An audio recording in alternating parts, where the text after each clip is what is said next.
मिल गया क्वेश्चन? क्या नाम लिखा हुआ है सवाल का? Extra questions, question number 1, Omega chemicals. मिल जाएगी फिगर्स? चलिए पढ़े जी मेरे साथ। अब आप कह सकते हैं आफ्टर दिस डिस्कशन, तो पिछले 2-3 दिनों में हुई है, 2-3 दिनों में, उसकी बेस पे अब आज एक कॉम्प्रिहेंसिव सा क्वेश्चन जिसमें शायद सब कुछ ही मिक्स होके आएगा। फर्स्ट लाइन से शुरू करेंगे। On 1st January 14, Omega Chemicals Limited changed its valuation model from cost model to revaluation for its buildings. Sentence समझ आ गया? किस मॉडल से किस मॉडल पे आ रहे हैं? किस दिन ये डिसीजन हुआ है? Following information pertains to its buildings as at 1st January 2014. और आपका 2014 के स्टार्ट पे 1st जनवरी का डाटा दिया हुआ। बिल्डिंग्स दो तरह की हैं, factory buildings and office buildings. Estimated useful life as originally estimated 20 years and 25 years। क्या गिवन है ये? यूजफुल लाइफ का एस्टिमेट है। कॉस्ट क्या है? 100 and 164, लेकिन रुपीज इन मिलियंस है। एक्यूमुलेटेड डेप्रिसिएशन भी है 37.5 and 26.32 million respectively। Last column revalued amounts as per valuation report. Revalued amounts का मतलब फेयर वैल्यू। रिवैल्यूएशन रिपोर्ट, जो वैल्यूएशन की रिपोर्ट हुई है उसके मुताबिक 52 million is the fair value of factory building and 149.94 million is office building fair value. सही पढ़ा मैंने data? Next paragraph.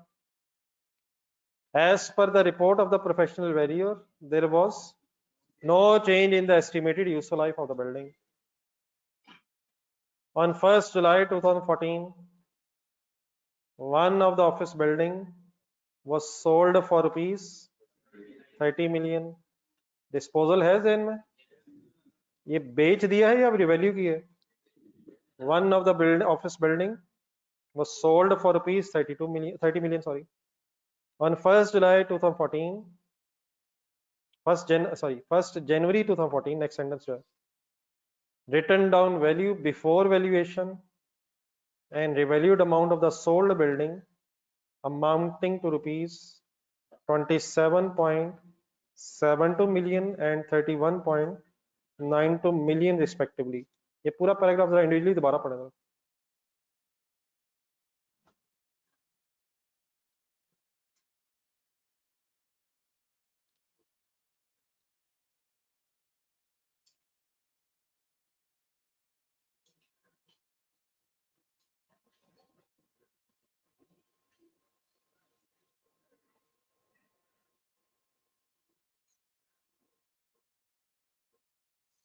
What is the date of disposal? What are sale proceeds? 30 million। Then फिर 1st जनवरी 14 पे किस किस का data दिया हुआ है? रिटर्न डाउन वैल्यू किसे कहते हैं? WDV carrying amount. इस साल के शुरू में आपको डब्ल्यूडीवी बताई हुई है और फिर इस बिल्डिंग जो बेची गई इसकी रिवैल्यूएशन भी बताई हुई है। What is 27.72? नहीं यार। और व्हाट इज 31.92? ये फेयर वैल्यू थी 1st जनवरी पे। क्या रिवैल्यू करने के बाद बेचा लग रहा है? पढ़े पढ़े दोबारा देखें। रिवैल्यूएशन कब हो रही है और डिस्पोजल कब हो रही है? तो डिस्पोजल हो रही है लेकिन आफ्टर रिवैल्यूएशन। कैलकुलेटर पकड़े जरा।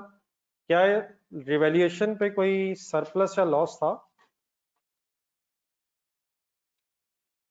चेक करके बताए ना यार। रिवैल्यूएशन जब हुई है उस वक्त डब्ल्यूडीवी और फेयर वैल्यू में कोई डिफरेंस था? कैसे फाइंड आउट हो सकता है? 31.92 फेयर वैल्यू है एंड 27.72 डब्ल्यूडीवी है। डिफरेंस कितना आ रहा है? फेयर वैल्यू ज्यादा है या कॉस्ट WDV ज्यादा है? तो सरप्लस आया था लग रहा है उस जमाने में। तो 1 जनवरी पे जब रिवैल्यूएशन हुई शायद सरप्लस आया, लेकिन बाद में डिस्पोजल हो गई आफ्टर 6 मंथ्स। बाकी इसका क्या होना है इंशाल्लाह अभी आपसे भी पूछता हूँ, कुछ आपको याद भी करवाता हूँ। नेक्स्ट पैराग्राफ में आ रहे हैं। On 31st December 2014, factory buildings were revalued at 64 million, whereas there was no change in the value of office building। ऊपर जाए जाए टेबल पढ़ा था हमने। एक बेटा लग रहा है कि रिवैल्यूएशन साल के शुरू में थी और एक साल के एंड में रिवैल्यूएशन हुई है 31 दिसंबर 14 पे, लेकिन फैक्ट्री बिल्डिंग की फेयर वैल्यू तो बताई है, लेकिन वो कहता है ऑफिस बिल्डिंग की वैल्यूज में कोई चेंज नहीं था। पहले कौन सी डेट पे बात हो रही थी? 1 जनवरी पे, और अब 31 दिसंबर पे। लास्ट पैराग्राफ में कहता है OCL uses straight line method of depreciation which is charged from the date the asset is available for use up to the date of disposal, and the revaluation is accounted for by using net replacement value method। Relax होकर पढ़ें, ये बात आपको पता है इसका क्या simply meaning है। आखिरी सेंटेंस अंडरलाइन करें, ये नेट रिप्लेसमेंट वैल्यू मेथड कहां से आ गया बीच में? इस लाइन का क्या मीनिंग है कि डेट ऑफ रिवैल्यूएशन पे आपने कौन सी एंट्री ज़हन में लानी है। एक वापस आए जरा पीछे, फैराडे ढूंढे जरा, ये आप छोटी छोटी चीजें ज़हन में रखें जरा। फैराडे वाला जो पहला क्वेश्चन किया था उसमें भी ये वर्ड्स आए थे। पॉइंट नंबर 2 में नेट रिप्लेसमेंट वैल्यू मेथड, उसका फिर मैंने आपको रिक्वायरमेंट के नीचे एक नोट पढ़वाया था, ढूंढे दोबारा पढ़े जरा। Net replacement value method simply means जिस डेट पे रिवैल्यूएशन होनी है उस डेट पे कौन सी एंट्री भी ज़हन में लानी है। ये शायद ना भी लिखा हो तो हम ज़हन में तो लाते हैं, लेकिन अगर नेट रिप्लेसमेंट वैल्यू मेथड लिखा हो तो कम से कम पता होना चाहिए, ये ना हो कि जहन को गलत तरफ चला जाए। सिंपली दीज वर्ड्स मींस किस एंट्री की बात हो रही है, एलिमिनेशन मींस किस एंट्री की बात हो रही है, accumulated appreciation debit and asset account credit. हाँ जी, रिक्वायरमेंट पढ़े हमने करना क्या है। In the light of the requirements of IFRS, वापस आने question, International Financial Reporting Standards means IFRS, prepare accounting entries from the above information for the year ended 31st December 2014। Entries ही करनी है और एक ही साल की हैं। आए रजिस्टर खोलें, शुरू करें।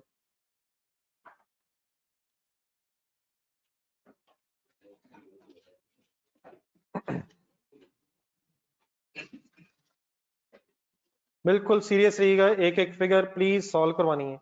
Complete silence. बिजनेस नेम लिखें, mega chemicals limited.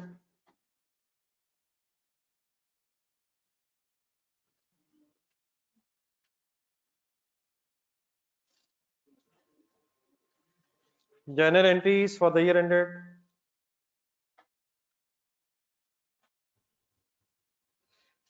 31st December 2014। Format बनाए,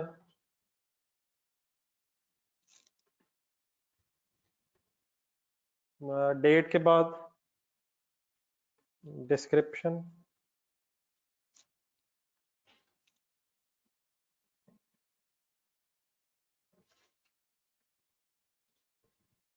debit credit columns,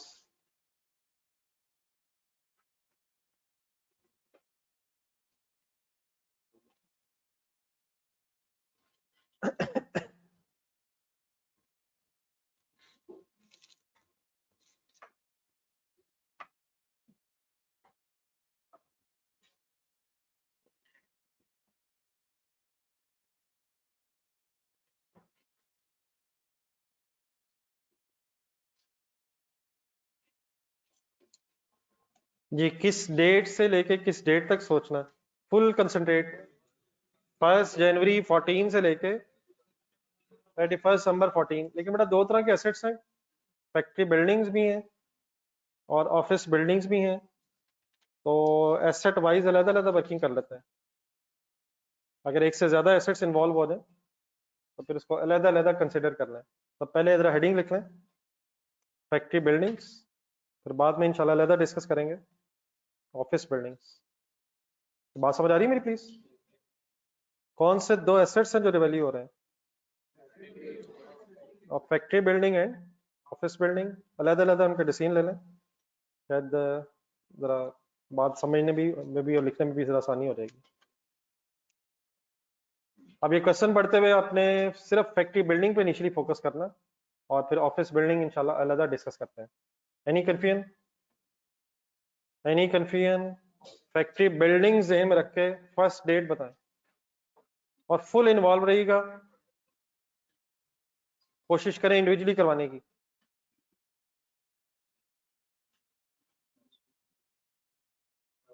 first relevant date 2014 के एंगल से वर्किंग हो रही है, 1 जनवरी से 31 दिसंबर। फर्स्ट रेलिवेंट डेट 1 जुलाई। 1 जुलाई को क्या हुआ है? वो तो डिस्पोजल हुई है यार बेटा, ऑफिस बिल्डिंग की हुई है यार, वो तो एक ऑफिस बिल्डिंग है, डिस्पोजल है। अभी तो हम फैक्ट्री बिल्डिंग्स की बहस कर रहे हैं। ये फर्स्ट रेलिवेंट डेट 1 जनवरी 2014 पे क्या हुआ? पढ़े पढ़े पढ़े, गौर से पढ़े, गौर से पढ़े, अपना ही सवाल समझे। कॉस्ट से रिवैल्यूएशन मॉडल अडॉप्ट हुआ या 1 जनवरी 14 पे फैक्ट्री बिल्डिंग परचेज हुई? परचेज भी तो हुई है यार। ये जरा टेबल देख के आपने मुझे ये बताना है, क्या ये बिल्डिंग्स पिछले सालों से 14 में आ रही हैं पूरा, या ये 1 जनवरी 14 को परचेज हुई हैं? और यार हमें क्या पता है यार, कमाल है यार। एक फिगर ऐसी है जिससे हम कंफर्म कर सकते हैं कि वाकई ये फिगर्स प्रीवियस ईयर से आ रही हैं या करंट ईयर से आ रही हैं, करंट ईयर की फिगर्स हैं। टेबल देखें जरा स्टार्ट में, अगर फॉर एग्जांपल 1 जनवरी 14 को परचेज हुई होती तो बेटा फिर इनकी क्यूमुलेटेड डेप्रिसिएशन की फिगर उस दिन नहीं आ सकती। क्यूमुलेटेड डेप्रिसिएशन की फिगर इज एन इंडिकेशन कि ये कुछ यूज्ड बिल्डिंग्स हैं एज ऑन 1 जनवरी 2014, तो ये परचेज नहीं हुई हैं। 1 जनवरी 14 पे शायद रिवैल्यूएशन हो रही है। दोबारा आप देखें जरा फर्स्ट पैराग्राफ के ऊपर, 1 जनवरी पे सही कह रहे थे आप लोग, मैंने जरा बात को जरा क्लियर करने की कोशिश की है। 1 जनवरी 14 पे according to first line cost model से रिवैल्यूएशन मॉडल पे शिफ्ट हो रहे हैं, और 1 जनवरी पे फिर उसने आपको इन बिल्डिंग्स की कॉस्ट दी है, एक्यूमुलेटेड एप्रिसिएशन दी है और साथ रिवैल्यूड अमाउंट्स दी हैं। तो शायद स्टार्टिंग पॉइंट 1 जनवरी 14 तो है, लेकिन फर्स्ट ऑफ ऑल इनिशियली हमें रिवैल्यूएशन ही के बारे में सोचना है। सबको क्लियर हो गया प्लीज? सबको क्लियर है सर? तब रिवैल्यूएशन अगर सोचना है तो रिवैल्यूएशन को कैसे सोचते हैं आप बताएं। तो एलिमिनेशन की एंट्री करेंगे, तो फिगर नजर आ रही है, कितनी फिगर से करेंगे? 37.5, और फिर डेफिनेटली कंपैरिजन करेंगे कैरिंग अमाउंट का फेयर वैल्यू से, और अगर कोई सरप्लस है लॉस है तो उसका डिसीजन लेंगे। तो आए फर्स्ट एंट्री की डेट बताएं और एंट्री भी बताएं और अमाउंट भी बताएं। वही बतानी है यार जो अभी बताइए, क्या हो गया? 1 जनवरी 2014 accumulated depreciation debit, accumulated depreciation debit, factory building credit. Focus only on for the time being factory building.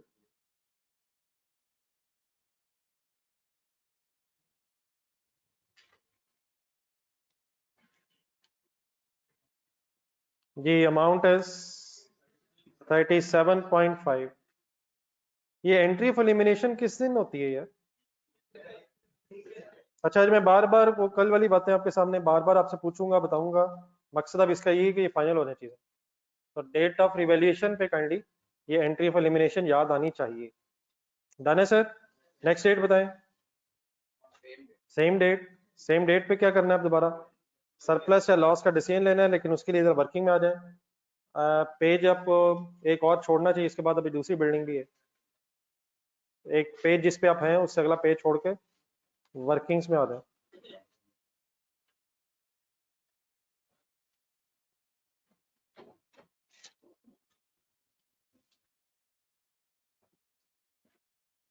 Ji date of revaluation है 1 जनवरी 14। Compare carrying amount with fair value.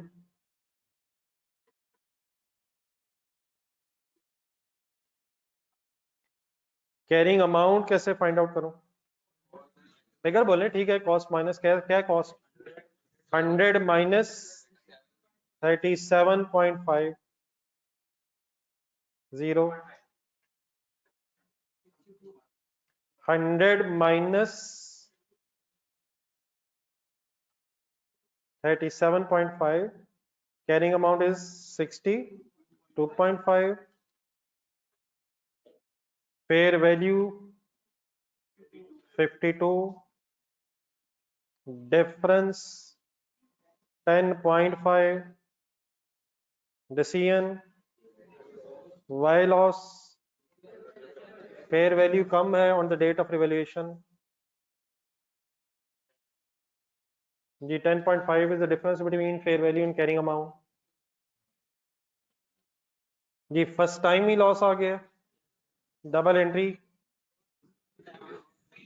लिखे अपने हाथ से कंप्लीट करें रिवैल्यूएशन लॉस डेबिट और factory building credit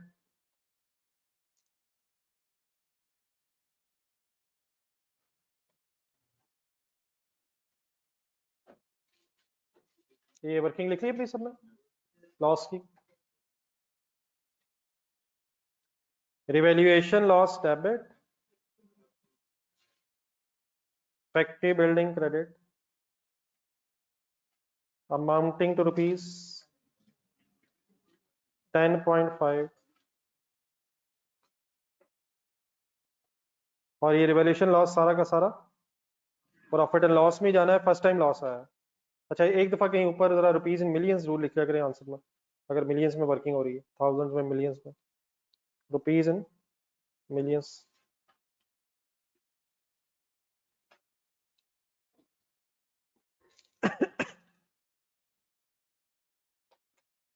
जी any confusion sir जी बेटा बताएं और क्या करना है इस डेट पे हाँ जी बिल्कुल सही है पहले बेटा कुछ चीजें सही सही जरा जेन में सेट करना यकीनन डेप्रिसिएशन चार्ज होनी है लेकिन डेप्रिसिएशन चार्ज करने से पहले डेट ऑफ रिवैल्यूएशन पे रिमेनिंग लाइफ काउंट करना जी रिमेनिंग लाइफ काउंट करें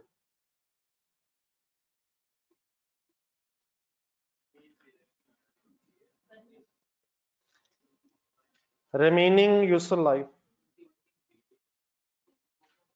रिमेनिंग यूजफुल लाइफ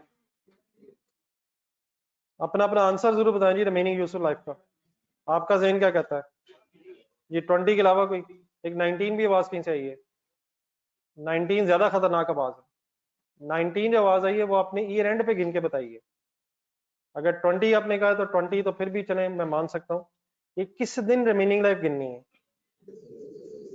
तो 19 तो कभी भी क्यों नहीं हम तो साल के शुरू में खड़े हैं अभी तो डेट ऑफ रिवैल्यूएशन पे गिन रहे हैं हम तो अब जरा 20 के बारे में सोचें जी 20 रिमेनिंग लाइफ ये टोटल लाइफ गिवन है या रिमेनिंग लाइफ गिवन है हमें क्या पता पढ़ के देखें जरा ये क्या मीनिंग है सेंटेंस का estimated useful life as originally estimated क्या मीनिंग होगा इन वर्ड्स का ये कब एस्टिमेट की गई है रिवैल्यूएशन डेट पे एस्टिमेट की गई है तो यार रिमेनिंग लाइफ ये सही है सही तो कह रहे हैं आप 1 जनवरी की फिगर्स दी हुई ना यार तो 1 जनवरी 2014 वाले दिन ये रिमेनिंग लाइफ 20 इयर्स गिवन है 20 इयर्स गिवन है ये किस वक्त का एस्टिमेट है 1 जनवरी का या जब खरीदा था एज ओरिजिनली एस्टिमेटेड तो 1 जनवरी पे खरीदा था और 1 जनवरी पे रिवैल्यूएशन हो रही है हमें क्या पता कि पहले खरीदा है या इस दिन खरीदा है तो एक्यूमुलेटेड डेप्रिसिएशन पे जरा पहले एक छोटी सी वर्किंग कैलकुलेटर पे करें बाद में भी नोट करवाता हूं आपको कैलकुलेटर पे लिखें 100 का नाम बताएं कॉस्ट नीचे चले जाए एक सेकंड मेथड ढूंढ लें मेथड क्या था स्ट्रेट लाइन ही चल रहा है अभी 100 डिवाइड बाय 20 करें जरा ये 5 क्या आया पर एनम डेप्रिसिएशन आई पर एनम डेप्रिसिएशन आई अब 37.5 ढूंढना जरा 37.5 क्या है एक्यूमुलेटेड डेप्रिसिएशन एक्यूमुलेटेड डेप्रिसिएशन का मीनिंग क्या होता है वो टोटल डेप्रिसिएशन जो ऑलरेडी चार्ज हो चुकी है तो पर एनम बनती है 5 पर एनम 5 है और एक्यूमुलेटेड 37.5 है क्या यहां से सोचा जा सकता है ये कितने सालों की एक्यूमुलेट हुई हुई है? कैलकुलेटर पे 5 अगर था तो 1 मिनट जीरो करें। 37.5 एक्यूमुलेटेड डेप्रिसिएशन है और 5 पर एनम है। 37.5 डिवाइड बाय 5 अगर करेंगे तो एक 7.5 क्या आया, क्या आया, क्या आया, क्या आया? ये 7.5 ईयर्स की क्यूमुलेटेड डेप्रिसिएशन लग रही है। अगर हर साल 5 डेप्रिशिएट होना था, क्योंकि स्ट्रेट लाइन मेथड है, 100 डिवाइड बाय 20 5 मिलियन डेप्रिशिएट होना था और 37.5 रुपीज एक्यूमुलेट हो गए हैं, तो इसका मतलब है 7.5 ईयर्स की ये क्यूमुलेटेड डेप्रिसिएशन है। इन अदर वर्ड्स 20 में से 7.20 में से 7.5 ईयर्स गुजर गए हैं, किस डेट तक? 1 जनवरी 14 तक। तो देयरफॉर फिर रिमेनिंग लाइफ किस तरह से आ सकती है? 20 माइनस 7.5, तो रिमेनिंग लाइफ 12.5 ढूंढी जा सकती है। बात कुछ मेरी क्लियर हुई है? लेकिन इससे पहले कि मैं वर्किंग लिखूं, दोबारा गौर से देखें, ये जो 20 दिया हुआ था, 20 के ऊपर जो लिखा हुआ है 20 सालों के ऊपर, इसका क्या मीनिंग है? ये एस्टिमेटेड लाइफ है, लेकिन जो ओरिजिनली एस्टिमेट की थी, तो ओरिजिनली एस्टिमेट कब होती है? जब एसेट खरीदा होता है, एसेट खरीदा होता है। तो क्यूमुलेटेड डेप्रिसिएशन की बेस पे फिर हम डिसाइड कर सकते हैं कि 20 ईयर्स में से 7.5 ईयर्स गुजर गए और रिमेनिंग लाइफ 12.5 ईयर्स रह गई है। इस तरह करें, ये अपनी एंट्रीज में अब ये लिखने की बजाय जरा वर्किंग्स में एक्सप्लेन भी कर लें कि ये 12.5 तक हम पहुंचे कैसे, मतलब यहाँ लिखने की बजाय जरा वर्किंग्स में लिख लें ताकि ये पूरी फिगर्स जरा नोट कर सकें आप। जी बड़ा ऑनलाइन स्टूडेंट्स को साथ दिया आप लोगों ने? रिमेनिंग लाइफ ऑन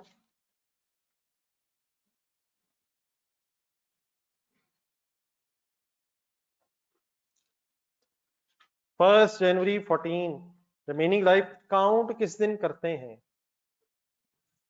कैसे काउंट करते हैं? टोटल लाइफ में से जो ईयर्स गुजर गए उनको माइनस करते हैं, लेकिन रादर देन कि वो आपको ईयर्स बताता, उसने आपको डाटा दिया जिससे ईयर्स आप फाइंड आउट कर सकते हैं। जी total life is 20 years. Depreciation per annum is, अब जिस तरीके से हमने फिगर्स सॉल्व किए फाइनली 12.5 निकाला, वही एक्सप्लेन कर रहा हूँ। Depreciation per annum per year is 100 divide by 20 5 million.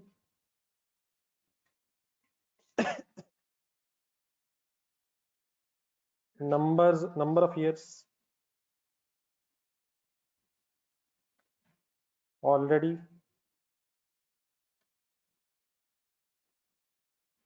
Elapse या पास्ट, नंबर ऑफ ईयर्स जो पास हो गए, गुजर गए। कैसे फाइंड आउट किया था जी? 37.5 डिवाइडेड बाय 5। नहीं, वर्किंग समझ आ रही है मैं क्या कर रहा हूँ? ये क्या मतलब नंबर ऑफ ईयर्स पास्ट जो गुजर गए हैं, जो गुजर गए हैं। तो 37.5 क्या था, दोबारा रिपीट कर देना। एक्यूमुलेटेड डेप्रिसिएशन, और 5 क्या है? Per annum depreciation. तो अगर हर साल 5 डेप्रिसिएशन है और टोटल 37.5 हो गया है, तो इसका मतलब कितने साल लगे होंगे, कितने साल ये डेप्रिसिएशन एक्यूमुलेट हुई होगी? तो 7.5 ईयर्स आ गए। और फाइनली रिमेनिंग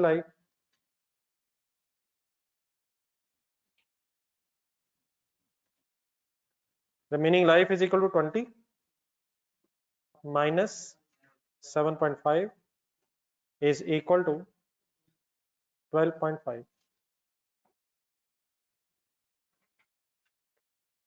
ये बेटा ठीक है ऑनलाइन स्टूडेंट्स, आपको क्लियर हो गया?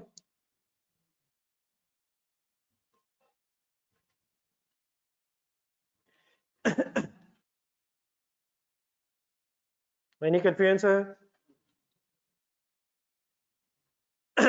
जी मौसम अब क्लियर हो गया प्लीज? चलिए जी वापस आए जी, क्वेश्चन देखें। बताएं अब नेक्स्ट डेट कौन सी? एलिमिनेशन हो गई है, रिवैल्यूएशन हो गई है, रिमेनिंग लाइफ काउंट हो गई है, फैक्ट्री बिल्डिंग्स की गेम चल रही है। नेक्स्ट कोई रेलिवेंट डेट बताएं।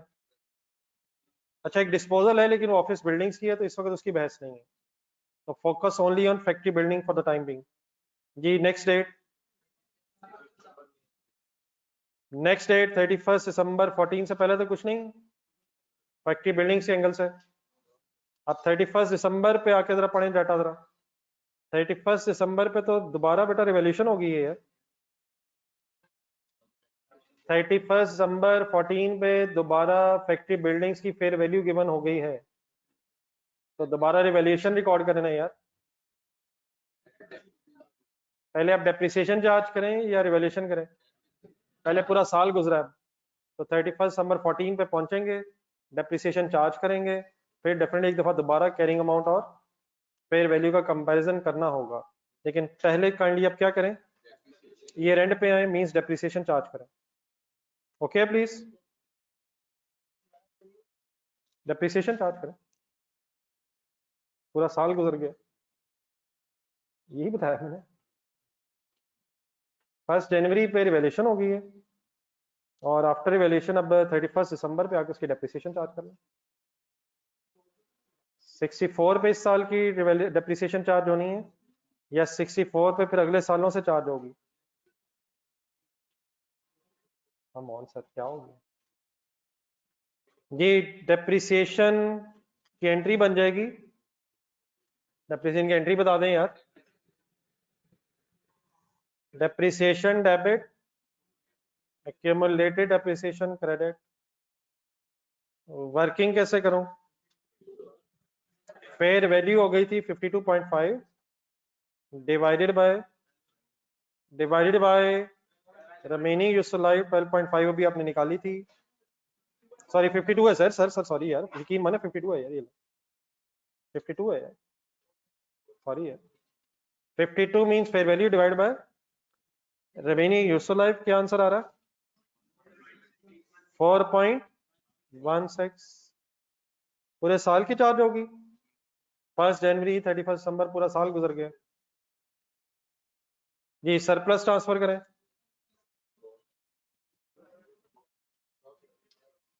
सरप्लस ट्रांसफर की बहस क्यों नहीं है?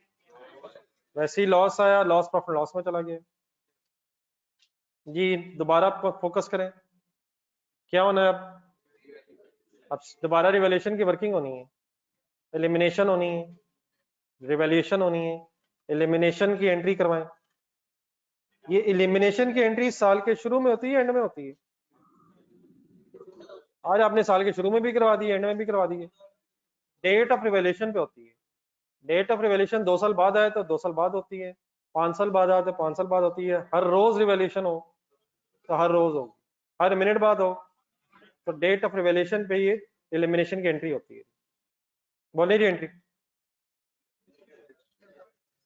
Cumulated depreciation debit, factory building credit, कितने से? यार पुरानी भी तो है, पुरानी एलिमिनेट होगी है, फोकस रखा करें सही। अब ये जो फर्दर चार्ज हुई है यही टोटल एक्यूमुलेटेड है for the time being. 37.5 last revaluation पे एलिमिनेट हुई है, और जो इस साल फर्दर चार्ज की है वो अब एलिमिनेट हो गई 4.16। ओके है, सेम डेट दोबारा लिखें, लेकिन पहले शायद वर्किंग में जाना पड़ेगा और कंपैरिजन करें between the carrying amount and fair value. अब ये वर्किंग इंडिविजुअली करनी चाहिए आप लोगों को। 31 दिसंबर 2014, मैं जरा 2 मिनट रुक रहा हूँ, आप इंडिविजुअली वर्किंग कर रहे हैं, डिसीजन लें, सरप्लस आ रहा है, लॉस आ रहा है, क्या हो रहा है जी? ऑनलाइन स्टूडेंट्स काइंडली आप भी करें प्लीज।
कैरिंग अमाउंट कैसे बनाओ जी?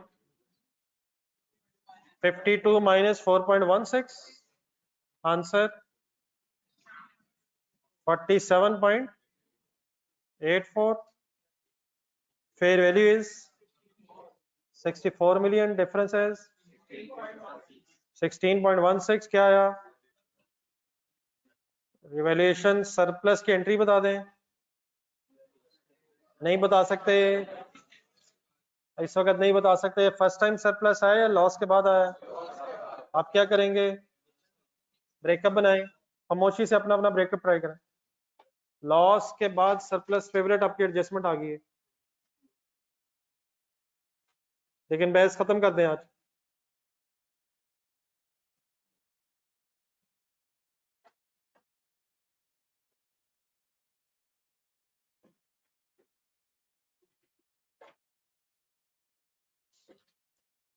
रिवर्सल ऑफ लॉस वाली एडजस्टमेंट कब होती है?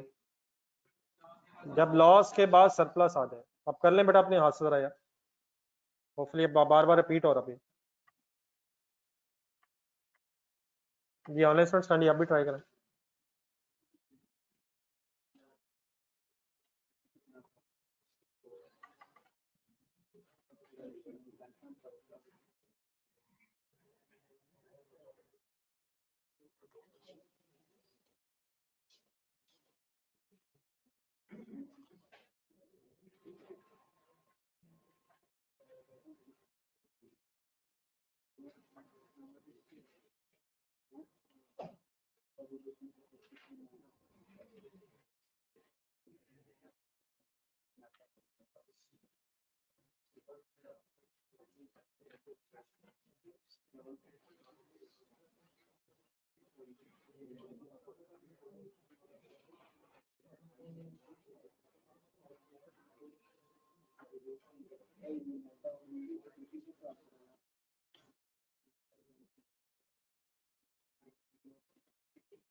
प्लीज साथ वाले को गलत ना करवाएं, उस गरीब को सही करने दें।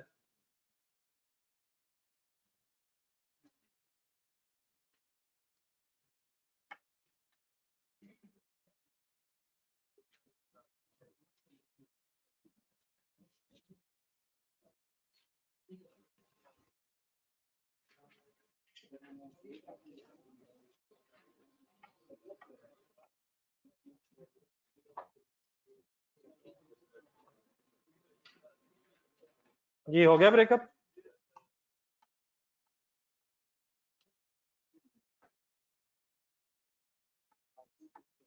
हो गया ब्रेकअप सर? लॉस रिवर्स कितना होना है जो प्रॉफिट लॉस में गया था? 10.5। डेबिट या क्रेडिट? डेप्रिसिएशन वाली वर्किंग जरा और से देखें जरा, एक्स्ट्रा डेप्रिसिएशन वाली। अगर मेथड अगर कॉस्ट मॉडल रहता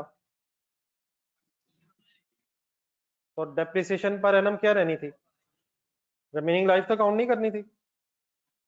अगर method for example cost model रहता, मॉडल कॉस्ट का रहता, कॉस्ट मॉडल ही रहता, तो फिर रिवैल्यूएशन ना होती, और रिवैल्यूएशन ना होती तो रिमेनिंग लाइफ भी ना होती। तो हर साल की डेप्रिसिएशन पर एनम क्या रहनी थी? सबको पता 5 पर एनम चार्ज होनी थी, लेकिन लॉस के बाद हमारी चार्ज हुई कितनी है? या वर्ड्स फाइनल हो गए please? What is 5? Depreciation based on cost model. What is 4.16? Depreciation after revaluation loss. कितने साल गुजरे हैं? एक ही साल है, इसलिए एक ही साल की एडजस्टमेंट है। डिफरेंस आया 0.84। 0.84 डेबिट या क्रेडिट? ये डेप्रिसिएशन है जो चार्ज होनी है। नेट इफेक्ट बना 9.66 से net reversal of loss.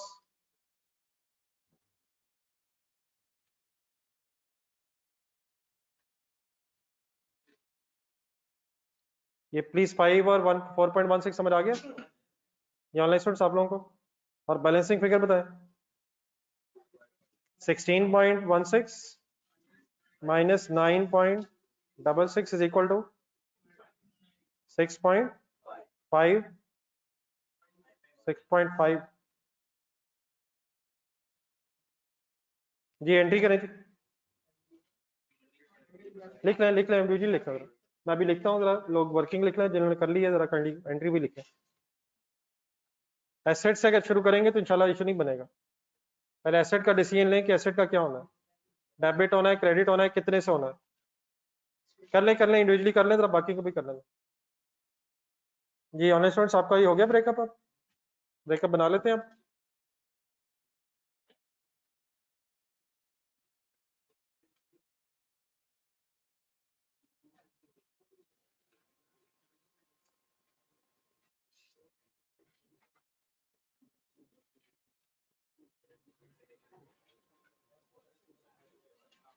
Ji last line में बेटा ये लिख लिया सबने, अब नोट तो नहीं कर रहा।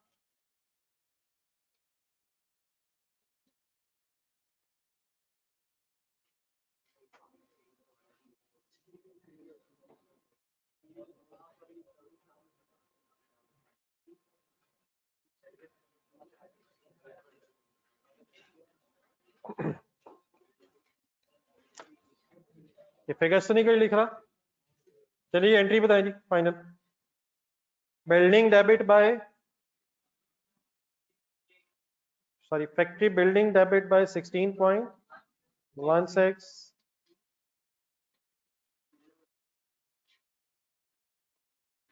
reversal of loss credit by 9.66, revaluation surplus credit by 6.5। Please serious खामोशी जी। Online students please clear entry, any confusion in this entry. अगली तीन चीजें जरा मेरे साथ फाइनल करनी और, just a minute just a minute just a minute. ये होगी एंट्री, देन बेटा स्टेप वाइज सब कुछ दोबारा दिन बनाए, होना है या नहीं होना है ये अलग बहस है। सबसे पहला काम एक और यहाँ क्या होना है, रिमेनिंग यूजफुल लाइफ बताएं आप। रिमेनिंग यूजफुल लाइफ की पुरानी वर्किंग ढूंढे जो अभी अपने वर्किंग्स में की थी। साल के शुरू में रिमेनिंग लाइफ क्या थी, अब दोबारा साल के एंड में अगर रिवैल्यूएशन हो गई है तो रिमेनिंग लाइफ काउंट करने लगे तो प्लीज क्या होगी 11.5। नंबर 2 डेप्रिसिएशन की एंट्री करें अब। नहीं अभी जो 64 मिलियन की फेयर वैल्यू है इस पे इस साल डेप्रिसिएशन नहीं। अब आफ्टर इवैल्यूएशन जब हम वर्ड यूज करेंगे तो फिर नेक्स्ट ईयर आ जाएगा, तो 64 million will be depreciated over a useful life of 11.5 years from next year onwards। लेकिन सरप्लस तो ट्रांसफर करना यार, तो यार सरप्लस आ गया है यार, कमाल हो गए। सही पूरे वर्ड्स बताएं, सरप्लस कब ट्रांसफर होता है।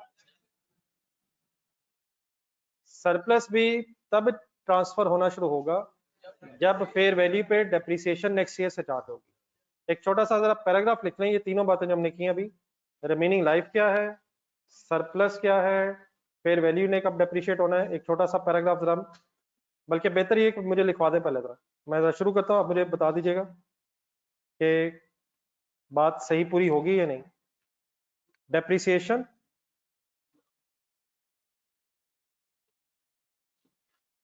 ऑन 64 मिलियन, ठहरे मेरी बात जरा पूरी होने दें जरा, और फिगर जरा ढूंढने में कहां से ले रहा हूं।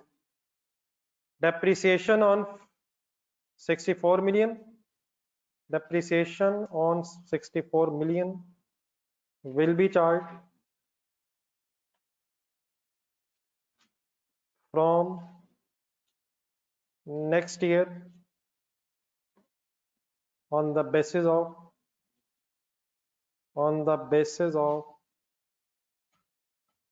remaining useful life of,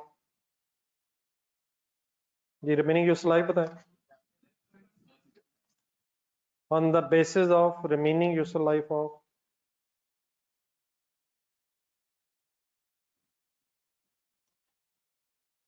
जी 11.5 ईयर्स, ठीक है। व्हाट इज 64 जो मैंने लिखा फेयर वैल्यू, तो जी 64 पे यकीनन अब डेप्रिसिएशन चार्ज होनी है, लेकिन क्योंकि ईयर एंड पे ये रिवैल्यूएशन है इसलिए नेक्स्ट ईयर से डेप्रिसिएशन चार्ज होगी बेस्ड ऑन 11.5 ईयर्स। एक minute. In addition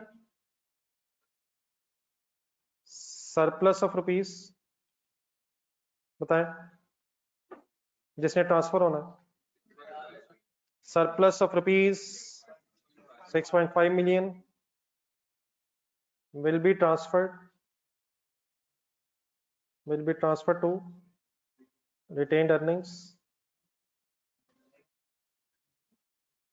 from next year onwards, from next year on the basis of remaining useful life of। अब ये मैंने इंटेंशनली जरा दो लेदर सेंटेंसेस बना रहा हूँ ताकि बात पूरी समझ आ जाए। On the basis of remaining useful life of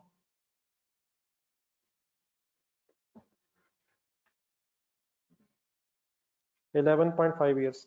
अब डेफिनेटली ये जो हमने लिख रहे हैं ये एग्जामिनर के लिए नहीं है, एग्जामिनर ने एंट्रीज मांगी है तो एंट्री सफिशिएंट है, लेकिन अपनी अंडरस्टैंडिंग के लिए रिवाइज करते हुए चीजें जहन में आनी चाहिए।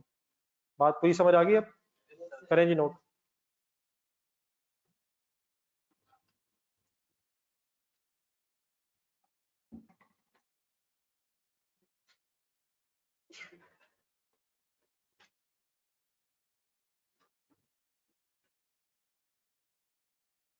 जी ऑनलाइन स्टूडेंट्स ओके प्लीज।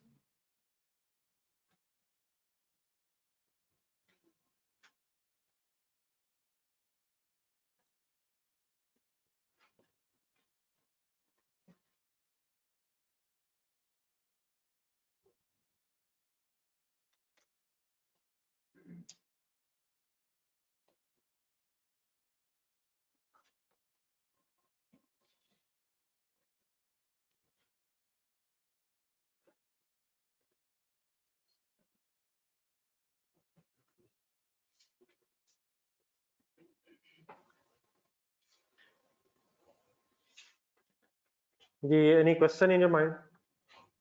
कोई इशू तो नहीं प्लीज?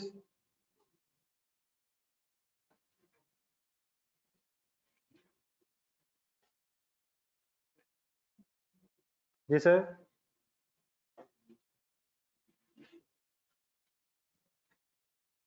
जी सर फैक्ट्री बिल्डिंग के एंगल से कोई इस साल और एंट्री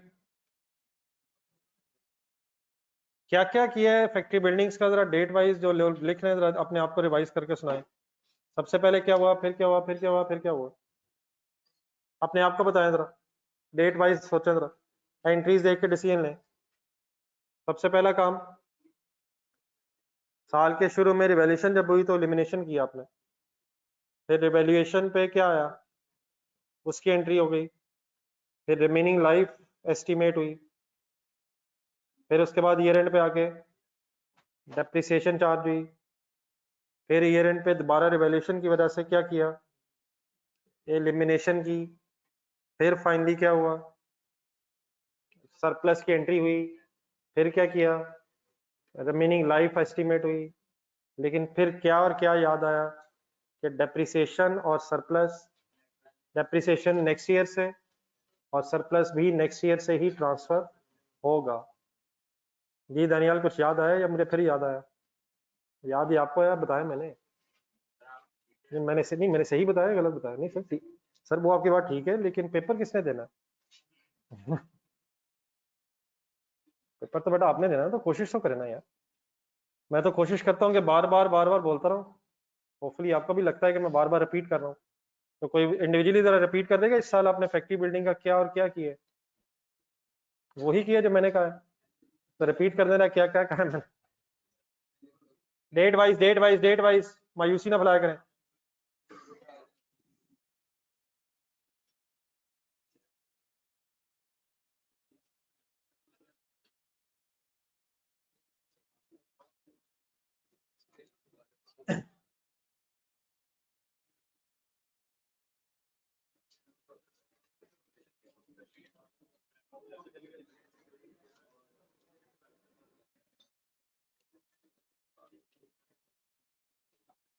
चले बेटा, अभी क्वेश्चन में फैक्ट्री बिल्डिंग्स पे बहस हुई है, अब ऑफिस बिल्डिंग्स की तरफ आएंगे। ऑफिस बिल्डिंग्स में डिस्पोजल भी आ रही है, गेम सीरियस है, जो रिपीट होगा वो आपने करवाना है, जो नई चीजें आएंगी वो इंशाल्लाह मिलजुल कर डिस्कस करते हैं। ऑफिस बिल्डिंग्स हेडिंग लिख लें।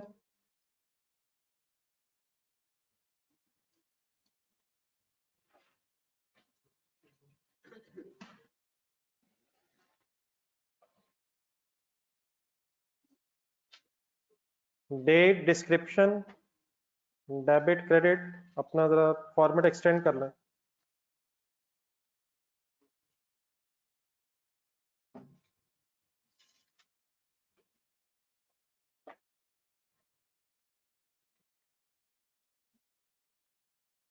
जी सर, अब क्वेश्चन में से फैक्ट्री बिल्डिंग्स को इग्नोर करके फोकस जरा ऑफिस बिल्डिंग्स की तरफ कर लें।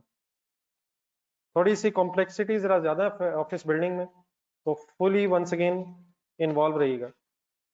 बहुत सी लेकिन बातें शायद हो गई हैं। फर्स्ट डेट बताएं जी।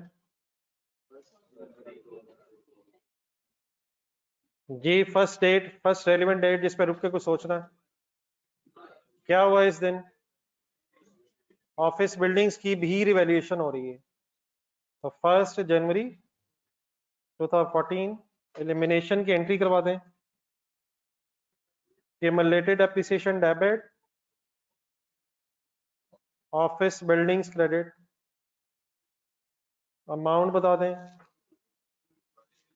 26.8232। मैक्सिमम रिपीट ही होना इसने यार। क्यूमुलेटेड एप्रिसिएशन डेबिट मिल गई फिगर? फिगर मिल गई है सर 36.32। दोबारा वर्किंग करें काइंडली, वर्किंग्स में जाएं, चेक करें सरप्लस है लॉस है। Please involve, speed up, remaining time में कंप्लीट होना चाहिए।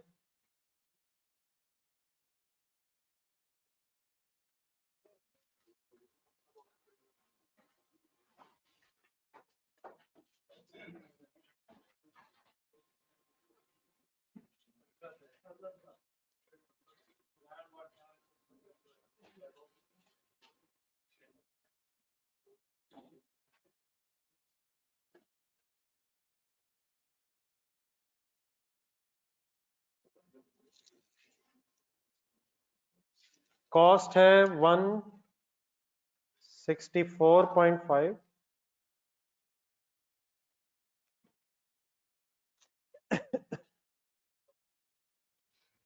माइनस 26.32। जी बेटा WDV क्या आएगी? 140.138.18। फेयर वैल्यू बताई हुई है 149.94। डिफरेंस लें 11.76। रिवैल्यूएशन सरप्लस आ गया है। एंट्री लिखें जिसकी फर्स्ट टाइम सरप्लस आया। अब डेफिनेटली दो अलग एसेट्स हो गए हैं, फैक्ट्री बिल्डिंग और है, ऑफिस बिल्डिंग्स और है। तो अब ऑफिस बिल्डिंग्स के एंगल से फर्स्ट टाइम सरप्लस आया। अच्छा एक सेकंड जरा रुके, ये सरप्लस और लॉस आपस में एडजस्ट नहीं होता? होता है। नहीं, सरप्लस और लॉस आपस में एडजस्ट होता है अगर सेम एसेट का हो। सेम एसेट का पहले सरप्लस हो, उसी एसेट का अगर लॉस है तो वो सब्सिक्वेंटली एडजस्ट होता है। लेकिन अगर डिफरेंट एसेट्स हैं तो उनका लॉस सरप्लस अलग अलग ही ट्रीट होगा। तो पहले फैक्ट्री बिल्डिंग्स की बहस हुई है, तो अब ऑफिस बिल्डिंग्स का फर्स्ट टाइम ये सरप्लस है। क्या एंट्री करेंगे आप लोग? Office buildings debit, office buildings debit,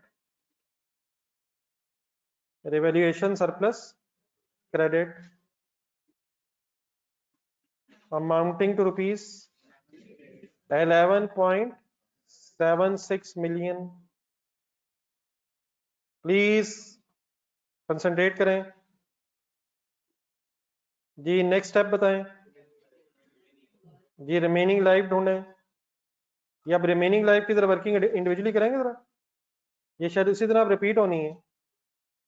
remaining life as on 1 जनवरी 2014। अच्छा, लेकिन एक्सप्लेन करके कीजिएगा, सिंपली कैलकुलेटर पे करके ना लिखें, इसको एक्सप्लेन भी करें, मीन अपने पास नोट भी करें।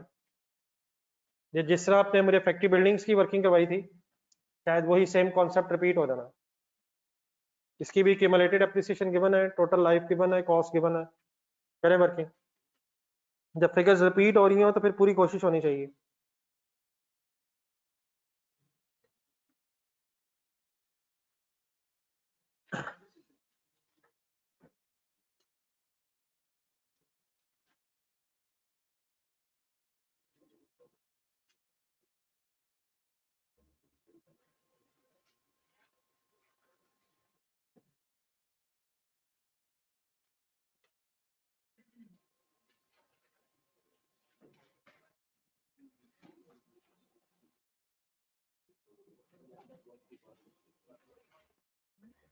Total life 25 years. अगर हेल्प लेनी है तो जो पीछे वर्किंग की हुई है अभी उसको बेस बनाए। Depreciation per annum 164.5 164.5 divided by 25 क्या बनती है पर एनम? नहीं सॉरी, पर एनम 6.58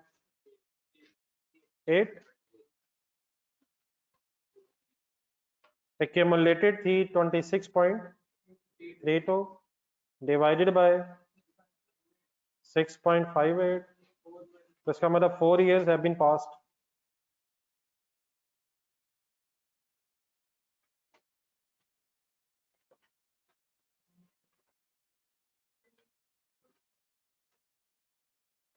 तो रिमेनिंग लाइफ कितनी रह जाएगी?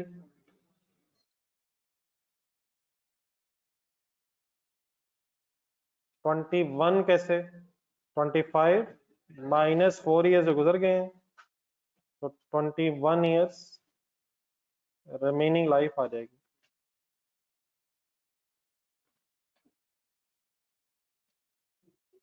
जी वर्किंग समझ आ गई प्लीज? हर गुजरते दिन के साथ साथ सारी गेम एडवांस होनी है, तो जो चीज़ें होती जाएंगी उन्हें जहन में सेट करें ताकि नेक्स्ट टाइम कभी रिपीट हो तो वो गलत ना हो और नई नई चीज़ें फिर अंडरस्टैंड की जा सके। Any confusion is this working? तो रिमेनिंग लाइफ फाइनली बता दें कब काउंट होती है, कितनी काउंट हो गई है? 21 ईयर्स काउंट हो गई है। क्वेश्चन आपके सामने है, वर्किंग लिख ली है सबने? बताएं नेक्स्ट डेट। Concentrate concentrate. अगर कोई वर्किंग लिख रहा हो तो काइंडली बता दिया करें यार, बताते भी नहीं है। अगर कोई वर्किंग लिख रहा है तो बता दें प्लीज। जिन्होंने वर्किंग लिख ली है आप काइंडली नेक्स्ट डेट ढूंढने सोच के। पढ़ के ऑफिस बिल्डिंग्स की गेम ऑन है अभी। 31 दिसंबर 14 पे रुकें या 1 जुलाई 14 पे रुकना पड़ेगा? 1 जुलाई 14 पे क्यों रुकना पड़ रहा है? तो डिस्पोजल वाली जो ऑफिस बिल्डिंग है वो तो सिर्फ 6 months यूज होके आफ्टर रिवोल्यूशन डिस्पोज हो रही है। हाँ, जो उसके अलावा बिल्डिंग्स होंगी वो शायद पूरा साल यूज हुई हैं, उनका अलग हिसाब रखना पड़ना। ये वर्किंग नोट होगी।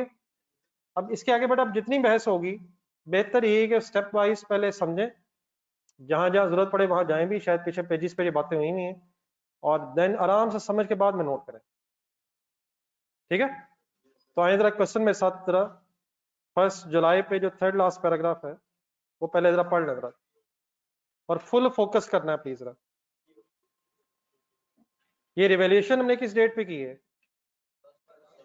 1 जनवरी 14 पे। तो अब मिडिल ऑफ द ईयर जाके, middle of the current year, जिस डेट पे जिस साल रिवोल्यूशन हुई 14 में, 1 जुलाई 14 पे वो कहता है, पढ़े जरा मेरे साथ पैराग्राफ। On 1 July 14, आराम आराम से मेरे साथ रहे, one of the office buildings was sold for rupees 30 million। one of the office buildings का मतलब ये है कि सारी बिल्डिंग्स नहीं बेची, कोई एक बेची ऑफिस बिल्डिंग्स में से, और वो 30 मिलियन की बिकी है। अब ये 30 मिलियन सेल प्रोसीड्स कहलाएंगे। यहाँ जरा डिस्पोजल बीच में आना है। ये शायद कैश डेबिट होना, ये वो कैश है जिसने डेबिट होना। और आगे लेकिन पढ़े, 1 जनवरी 14 पे साल के शुरू में इस बिल्डिंग की जिसे बेचा है WDV थी 27.72 और इसकी फेयर वैल्यू थी 31.92। तो इस स्टोरी से लग रहा है, इस डेटा से, कि रिवैल्यू करने के बाद इस बिल्डिंग को बेचा गया है। ठीक है सर, तो रिवैल्यूड अमाउंट इसकी कितनी थी at the beginning of the year? 31.92 और देन फिर उसे 30 मिलियन पे 1 जुलाई को सेल किया गया। ओके है सर। सबसे पहले जो क्वेश्चन आपके जहन में आना चाहिए वो ये है, अपनी जरा एंट्रीज देखें जो आपने अभी थोड़ी देर पहले लिखी है ऑफिस बिल्डिंग सी, अभी ऑफिस बिल्डिंग, अभी जो ऑफिस बिल्डिंग लिखी है, ऑफिस बिल्डिंग सर, अभी ऑफिस बिल्डिंग हमने साल के शुरू में रिवैल्यूएशन कर ली है, कर लिए ना? तो क्या उस रिवैल्यूएशन की एंट्रीज में इस बिल्डिंग की भी रिवैल्यूएशन होगी? इसकी भी वैसे कोई रिवैल्यूएशन बनती थी वैसे, जिसको डिस्पोज किया, क्या इसकी भी कोई रिवैल्यूएशन बनती थी? लेकिन जब हमने सारी ऑफिस बिल्डिंग्स को कंसिडर किया ऊपर 1 जनवरी पे, तो शायद रिवैल्यूएशन हमने ऑलरेडी रिकॉर्ड कर ली हुई है। यहां तक ये मेरी बात समझ आ गई? इन अदर वर्ड्स, रिवैल्यू होने के बाद ये ऑफिस बिल्डिंग जो है पहले फर्दर 6 मंथ्स इस्तेमाल हुई है, देयरफॉर इस पे पहले 6 मंथ्स की डेप्रिसिएशन आनी चाहिए। देन कैलकुलेटर दोबारा पकड़ें, इस ऑफिस बिल्डिंग का कोई अपना सरप्लस अलहदा भी है? हिम्मत हिम्मत हिम्मत, देख के अभी सॉल्व भी किया था आपने। इसकी फेयर वैल्यू कितनी है? 31.92 और WDV कितनी है? डिफरेंस लें 4.2, किसका क्या है? इस ऑफिस बिल्डिंग का सरप्लस है। ये कब आया था? 1 जनवरी पे। तो 6 मंथ्स की डेप्रिसिएशन भी इस बिल्डिंग पे पहले चार्ज होनी चाहिए, फिर 6 मंथ्स का सरप्लस ट्रांसफर भी होना चाहिए, फिर डेट ऑफ रिवैल्यूएशन पे डिस्पोजल की एंट्री भी होनी चाहिए, और जब बिल्डिंग ही डिस्पोज हो जाएगी तो उसका जितना रिमेनिंग सरप्लस बचा होगा वो फिर साथ साथ एनुअल बेसिस पे ट्रांसफर नहीं हो सकता, वो फिर डिस्पोजल पे एक ही दफा सारा रिमेनिंग ट्रांसफर हो जाएगा। ये आखिरी बात किसी को याद आई है?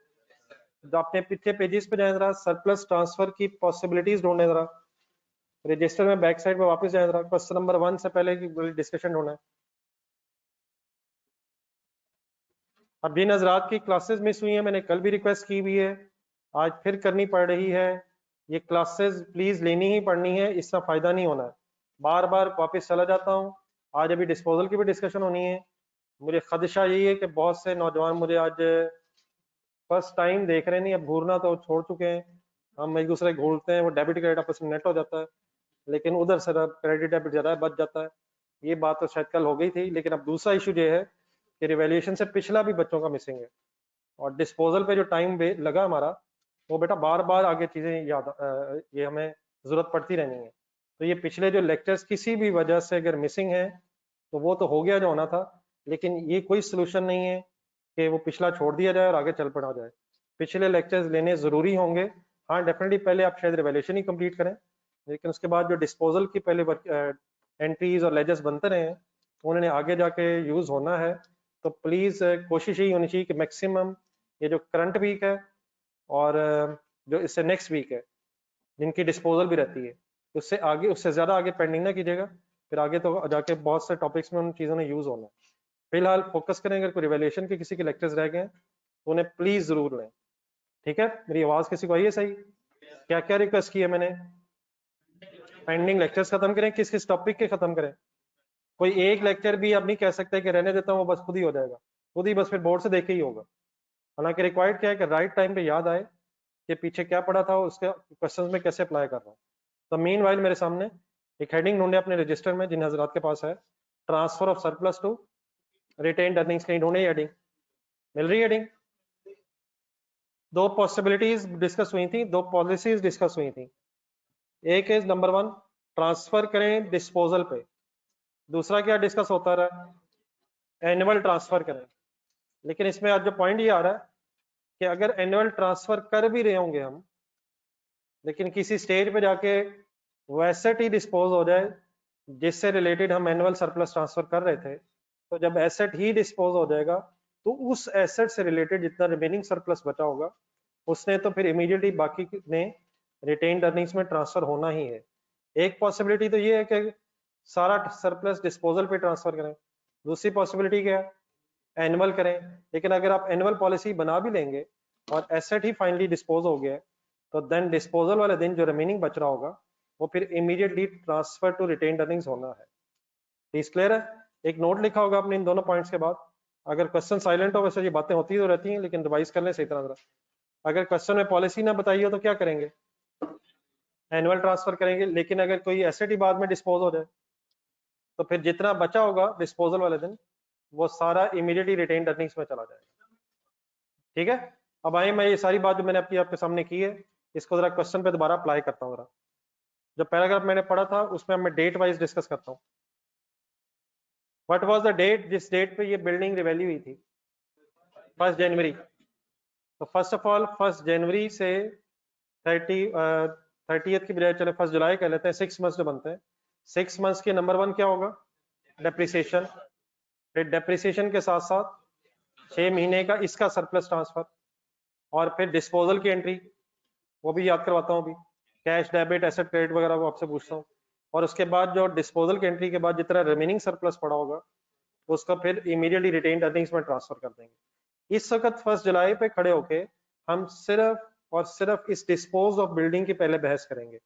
इसके अलावा जो बिल्डिंग्स हैं, इसके अलावा जो ऑफिस बिल्डिंग्स हैं, वो यकीनन फिर पूरा साल यूज हुई होंगी, ईयर एंड पे रुकेंगे दोबारा जाके, और रिमेनिंग बिल्डिंग्स पे पूरे साल की डेप्रिसिएशन भी यकीनन चार्ज होनी चाहिए, और रिमेनिंग बिल्डिंग्स का अगर कोई सरप्लस है तो वो भी पूरे साल का ट्रांसफर होना चाहिए।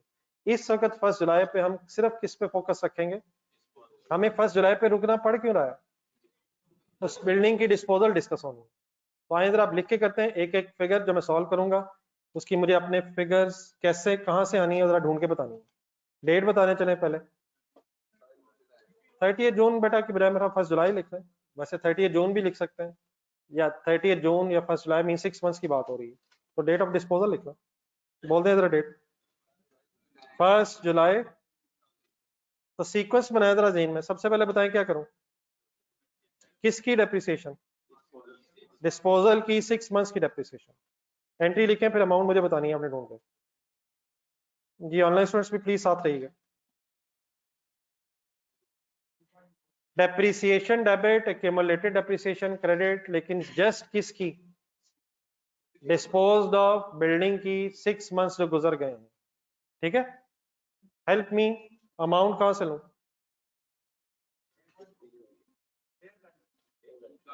फिगर फिगर फिगर आपको पता है ये किन 6 महीनों की डेप्रिसिएशन चार्ज कर रहा हूं। 1 जनवरी 14 से 31 दिसंबर 30 जून 14 तक।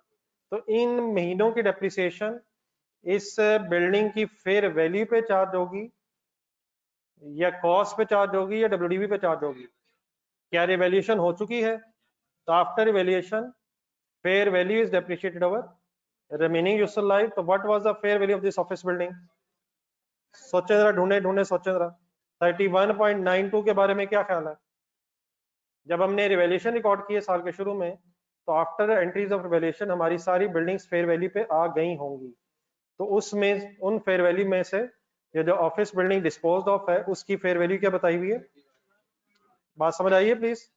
तो 31.92 डिवाइडेड बाय 31.92 डिवाइडेड बाय 21 मिल जाएगा कहीं, remaining life, and multiplied by 6/12 क्यों हो रहा है, कौन से 6 महीने जरा बता दें,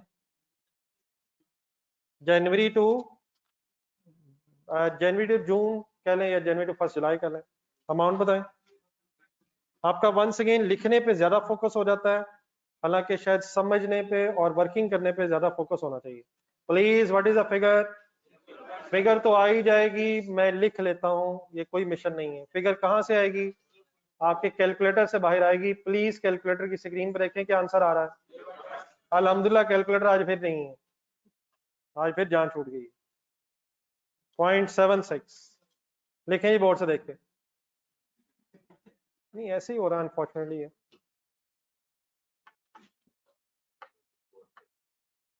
सिक्स मंथ्स की डेप्रिसिएशन क्यों चार्ज हुई है? हमेशा डेप्रिसिएशन टाइम बेसिस पे। वैसे भी नीचे के ढूंढने की एक पॉलिसी दी भी हुई है, लास्ट पैराग्राफ पढ़े जरा, डेप्रिसिएशन के एंगल से एक पॉलिसी बताई हुई है, कब से शुरू करनी थी, कब तक चार्ज करनी थी। तो डिस्पोजल डेट तक ही करनी है, ठीक है, 6 मंथ्स। जी नेक्स्ट डेट, सेम डेट। अब क्या याद आना चाहिए?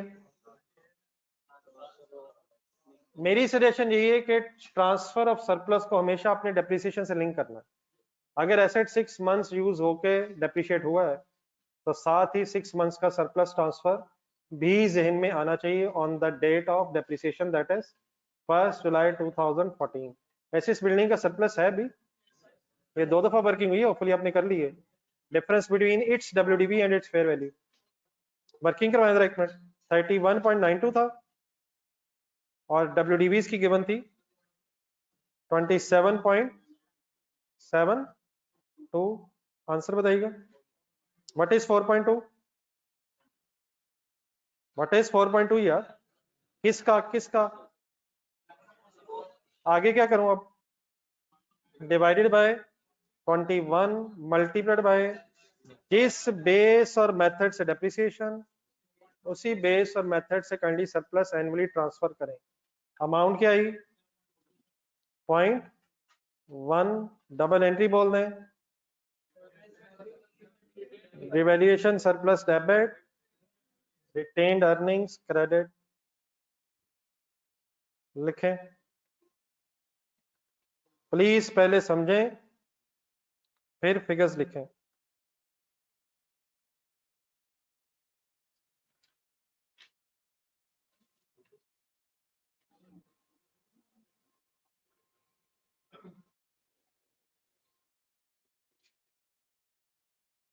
सिक्स मंथ्स एसेट यूज हुआ, अकॉर्डिंगली डेप्रिसिएशन चार्ज हुई।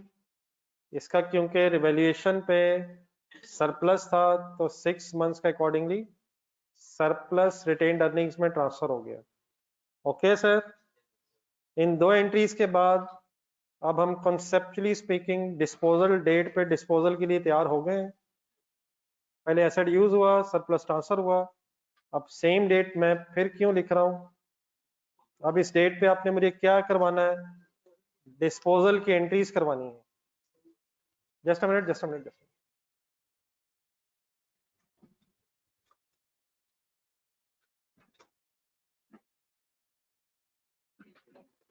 जी बिलाल साहब, आपने जो क्वेश्चन किया जरा 1 मिनट आ जाए, मैं जरा बात पूरी करूं फिर मैं आपके क्वेश्चन पे आता हूं।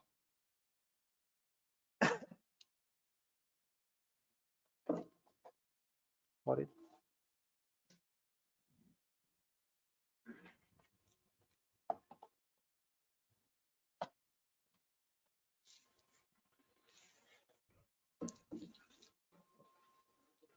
जी नोट हो गया बेटा, यहाँ तक नोट हो गया सर? चले बेटा, सॉरी डिस्पोजल की एंट्री करवानी है आपने मुझे, लेकिन डिस्पोजल हमने बहुत से डिफरेंट तरीकों से पढ़ी हुई है। मेरा ख्याल इट इज राइट टाइम कि हम थोड़ा सा अगर ढूंढ के रिवाइज करना है। आए जरा पिछले पेजेस पे, प्लीज सब इन्वॉल्व रहिएगा।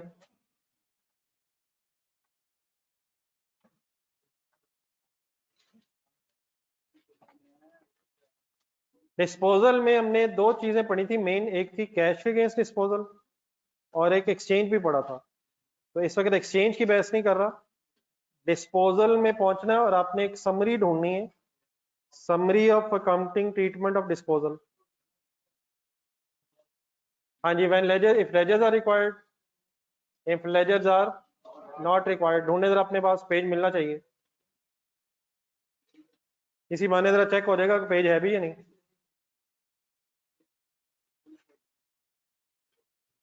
रजिस्टर ही खत्म हो गया है, मुझे पेज क्यों नहीं मिल रहा है? मेरा ख्याल है कि क्वेश्चन नंबर 1 से पहले होना चाहिए, क्वेश्चन नंबर 1 से जस्ट पहले, आखिरी जो पेज बनाया होगा before the start of the question. अच्छा, मेरे से जरा चंद एक बातें गौर से जरा पेज सामने रख के जरा देख सुन के जरा रिवाइज करना। इस बेटा पेज को बनाने से पहले हमने जरा सेंटर में एक लाइन लगा के इस पेज को दो हिस्सों में डिवाइड किया था। लेफ्ट साइड पे शायद लिखा था if no separate ledger of accumulated appreciation, और राइट साइड पे लिखा था, तो एक तो पहले ये सेग्रीगेशन हुई थी। देन फिर हमने एडजस्टमेंट्स लिखने से पहले लिखा था इफ लेजर्स आर रिक्वायर्ड, अगर क्वेश्चन में लेजर्स बनाने हो तो फिर जब लेजर्स आर रिक्वायर्ड होते हैं तो डबल एंट्री करते हैं, बीच में डिस्पोजल अकाउंट के वर्ड्स लिख के हम डबल एंट्रीज कर रहे होते हैं। ठीक है, उसके बाद नंबर 2 पर जब नीचे आएंगे आप तो फिर आपने हेडिंग लिखी होगी if ledgers are not required. सबसे पहले ये काम कर लें, अपने जरा बुक पे देखें जब क्वेश्चन हो रहा है, क्या आज जो इस वक्त क्वेश्चन हम कर रहे हैं इसमें लेजर्स आर रिक्वायर्ड है या नॉट रिक्वायर्ड है? आज लेजर्स आर नॉट रिक्वायर्ड वाली बहस, हमने सिर्फ एंट्रीज करनी है। देयरफॉर आपको पेज के सेकंड हाफ पे आना, if ledgers are not required, then left side पे है no separate ledger of accumulated appreciation, और राइट साइड पे हेडिंग है separate ledger of accumulated appreciation. आप बताएं किस तरफ हमारी आज की बहस है? Separate ledger of accumulated appreciation. Right side पे फाइनली एंड में अब आपको एक एंट्री नजर आना शुरू होगी है, कैश डेबिट हो रहा है, एक्यूमुलेटेड एप्रिसिएशन डेबिट हो रही है, एसेट क्रेडिट हो रहा है, और डिफरेंस के तौर पे गेन या लॉस, अगर क्रेडिट अमाउंट्स में डिफरेंस आ गया तो गेन होगा, और अगर डेबिट अमाउंट्स में डिफरेंस आ गया तो फिर ये फिर लॉस हो जाएगा। तो आपने ये वाली मुझे एंट्री फाइनली करवानी है। रेडी है सारे? आए बिस्मिल्लाह पढ़ते हैं।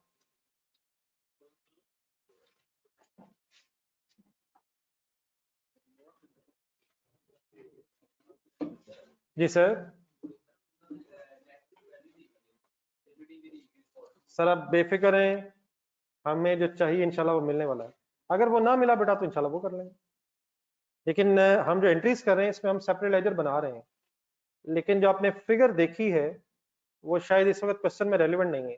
जस्ट एक मिनट, आपका क्वेश्चन है मेरे जहन में, जरा शुरू करते हैं फिर आपसे पूछता हूँ।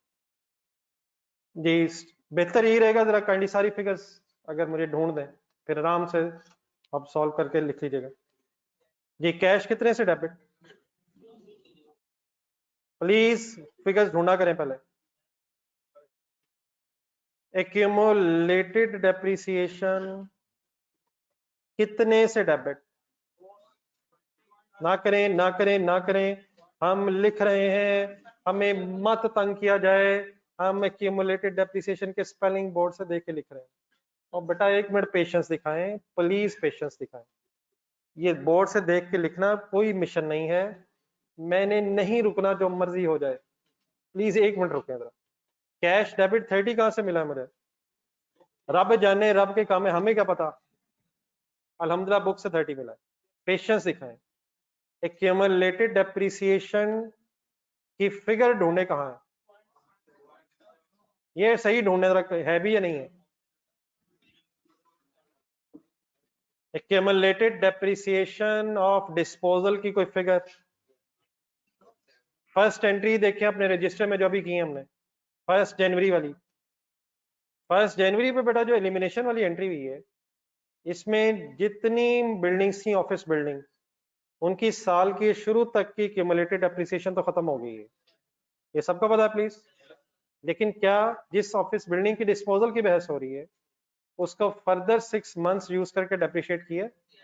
तब इस वक्त डिस्पोजल वाला वक्त उसकी बस कितनी ही क्यूमुलेटेड एप्रिसिएशन आ रही होगी? पुरानी भी तो आ रही होगी। 1 जनवरी वाले दिन पुरानी सारी एलिमिनेट होके खत्म हो गई है। अब 1 जनवरी से 30 जून तक जो कैलकुलेट हुई है बस वही at the date of disposal figure accumulated appreciation की आ रही है। तो ढूंढ देंगे किस अमाउंट की बात की है मैंने। दोबारा सोच लें, 0.76 के अलावा भी कोई पिछली है? पिछली होगी भी अगर, तो वो किस दिन खत्म हो गई है? डेट ऑफ रिवॉल्यूशन पे एलिमिनेट हो गई हुई है, लेकिन किस डेट से किस डेट तक की चार्ज हुई है? तो please what is the figure? 0.76। Any confusion? Any confusion? क्या इसका सेपरेट लेजर बनाया था? 0.76 का सेपरेट लेजर बनाया था हमने बेटा, सेपरेट लेजर्स बनाए हुए। देन आगे क्या क्रेडिट होना? Machine means office building, debit होनी क्रेडिट होनी है? पेशेंस दिखाइएगा प्लीज, सबसे इंपॉर्टेंट अब ये फिगर आ रही है। अब ये इस वक्त ऑफिस बिल्डिंग ने कॉस्ट से क्रेडिट होना है या डब्ल्यूडीवी से? कॉस्ट से या डब्ल्यूडीवी से? दोबारा वही पेज ढूंढने जरा, एक सेकंड, बिल्कुल सही आप करें, लेकिन एक दफा दोबारा वही पेज। अगर सेपरेट लेजर एक्यूमुलेटेड डेप्रिसिएशन का बनाओ तो फिर एसेट एट कॉस्ट क्रेडिट होना है या डब्ल्यूडीवी? लेकिन छोटा सा बड़ा एक डिफरेंस है, और क्यों है वो भी जरा सुने जरा एक मिनट। क्या ये ऑफिस बिल्डिंग अब कॉस्ट मॉडल पे है या रिवैल्यूएशन मॉडल पे है? तो कॉस्ट पे कब क्रेडिट होना है? अगर कॉस्ट मॉडल पे है, और कॉस्ट की बजाय फेयर वैल्यू से क्रेडिट होना है अगर रिवैल्यूएशन मॉडल है। थोड़ा सा आगे आए अपने, उसी पेज से आगे, उसी पेज से आगे हैं जहां रिवैल्यूएशन मॉडल में ट्रांसफर ऑफ सरप्लस है रजिस्टर में, वहां वापस आए प्लीज, वापस आए सर। बिस्मिल्लाहिर्रहमानिर्रहीम।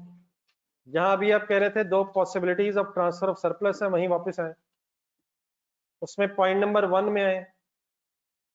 उस पॉइंट नंबर 1 की एक एग्जांपल लिखी हुई है आपने, उस पॉइंट नंबर 1 की एक एग्जांपल ढूंढने, और एग्जांपल के नीचे एक एंट्री लिखी हुई है।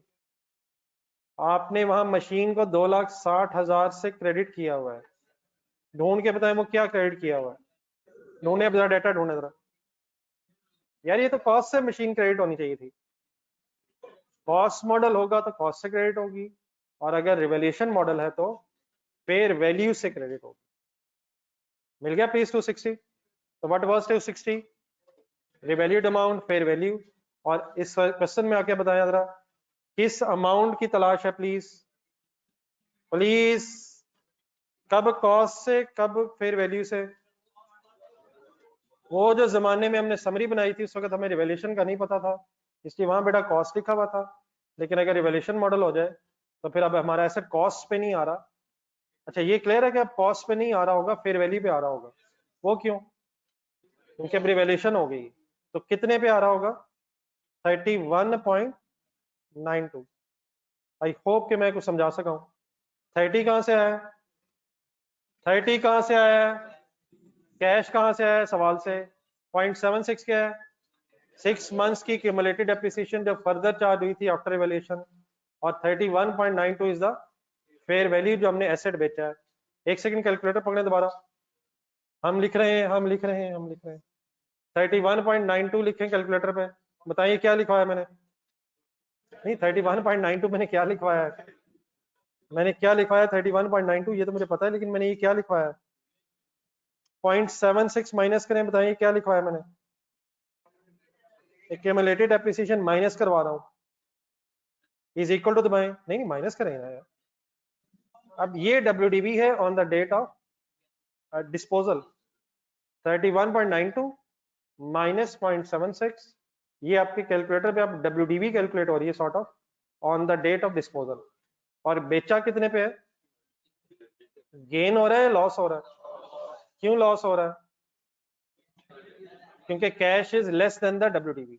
और वैसे भी अगर आप एंट्री बैलेंस करेंगे, आप जरा एंट्री बैलेंस करें जरा, इस एंट्री में किस तरफ डिफरेंस आ रहा है? नहीं क्रेडिट अमाउंट्स में नहीं आ रहा, डिफरेंस किन तरफ आ रहा है? क्रेडिट अमाउंट ज्यादा है, डेबिट अमाउंट्स में डिफरेंस आ रहा है। कितना आ रहा है प्लीज, कितना आ रहा है यार? कैलकुलेटर पे फिगर ही ठीक नहीं आ रही यार। 1.16 क्या है? लॉस ऑन डिस्पोजल है या रिवैल्यूएशन लॉस है? ये डिस्पोजल अब एक्चुअल हो गई है, तो ये loss on disposal profit and loss में फाइनली जाएगा। डिस्पोजल की एंट्री में गेन हो या लॉस हो, प्रॉफिट एंड लॉस में जाएगा। आई होप के मैं कुछ फिगर्स समझा सका हूं। अब हम बोर्ड से देख के लिखने लगे हैं, प्लीज शुरू करें। नहीं ठीक है ना यार, मैं ये नहीं कह, मैंने कभी ये नहीं कहा कि बोर्ड से देख के आप ना लिखें, लेकिन सिर्फ रिक्वेस्ट ये है कि पहले समझें, फिगर्स जब मिल जाए तो ये मैंने आप ही के लिए लिखा है, जरूर इसे नोट करें। लेकिन नोट करते हुए प्लीज एक तो डिस्टर्बेंस क्रिएट नहीं करें, और सेकेंडली अगर कोई कंफ्यूजन रह गई है तो उसको प्लीज रिजॉल्व करें। ये ऑनलाइन स्टूडेंट्स आप भी काइंडली बता दें सारी फिगर्स मिल गई?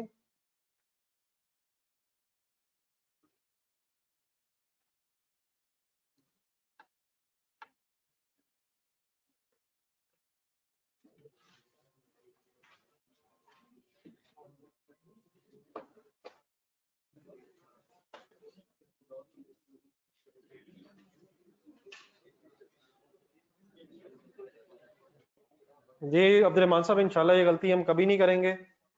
अगर अभी गलती हो गई है तो इसको हम ठीक कर लेंगे। अगर लेजर्स रिक्वायर्ड हैं फिर डिस्पोजल वाली एंट्री करेंगे, और अगर लेजर्स रिक्वायर्ड नहीं है तो फिर हम कंपाउंड एंट्री में गेन लॉस निकालेंगे। फिलहाल अगर मिस्टेक होगी तो उसको ठीक कर लेते हैं।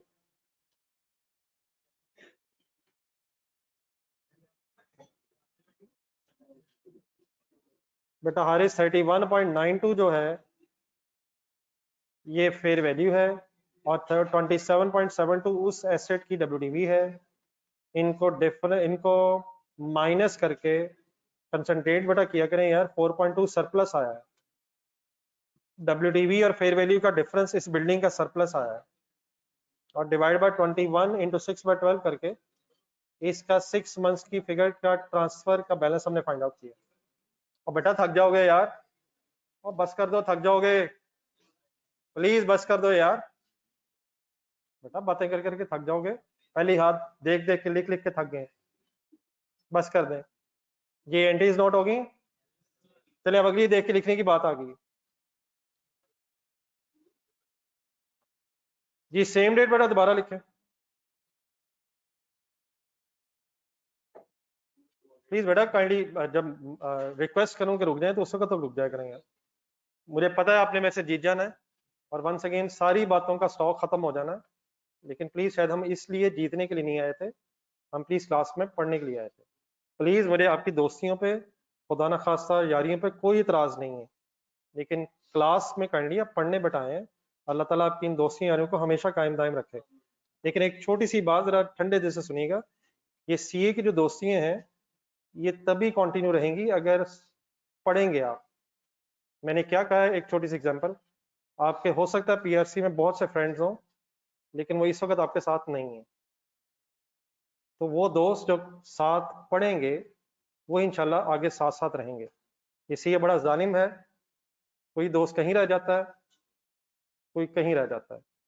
तो पढ़ने वाले दोस्त की मजबूरी है कि पढ़े दोस्त एक दूसरे के साथ अच्छी तरह पढ़ें, ताकि वो इकट्ठे पास होकर आगे जा सकें। आई होप कि मैं कुछ समझा सका हूँ। तो ये अल्लाह ना करे आपकी टेम्परेरी दोस्तियां हो, इनको परमानेंट रखने के लिए मजबूरी है कि पढ़ा जाए। तो आए आज से बिस्मिल्लाह पढ़ के क्लास में सही तरह पढ़ने की कोशिश करते हैं। तो मैं आपकी प्लीज दोस्तियों के अगेंस्ट नहीं हूँ, मैं चाहता हूँ ये दोस्तियां लंबे अरसे तक कायम रहें। तो उसके लिए लेकिन मजबूरी है कि पढ़ा जाए, और अगर खुदा ना खास्ता साथ वाला दोस्त भूल जाए तो मेरे ब्याह पे अब आप उसे क्या याद करवाया करेंगे? नहीं नहीं पढ़ ले यार, तेरे साथ रहना मैंने यार, वरना आगे पीछे ना कहीं हम हो जाए। तो आ जाए प्लीज, सेम एंट्री हो गई है, सब सेम डेट आ गई। अब इस बात को सुन के एक दूसरे को देखकर मुस्कुराना नहीं बनता है, अब कुछ पढ़ना बनता है यार। मुझे पता है पिछले आधे घंटे से आप टाइम देख रहे हैं, लेकिन टाइम यकीन माने अभी भी है। सबसे बड़ी घड़ी मैंने अपने सामने लगवाई हुई है, तो बिल्कुल टेंशन फ्री रहें। आप मुझे बता दें कि इस 1 जुलाई वाली डेट पे हमने कौन सी 3 एंट्रीज की हैं। बस ये ना कहिएगा यही 3 की हैं। क्या क्या डिस्कस हो गया 1 जुलाई पे?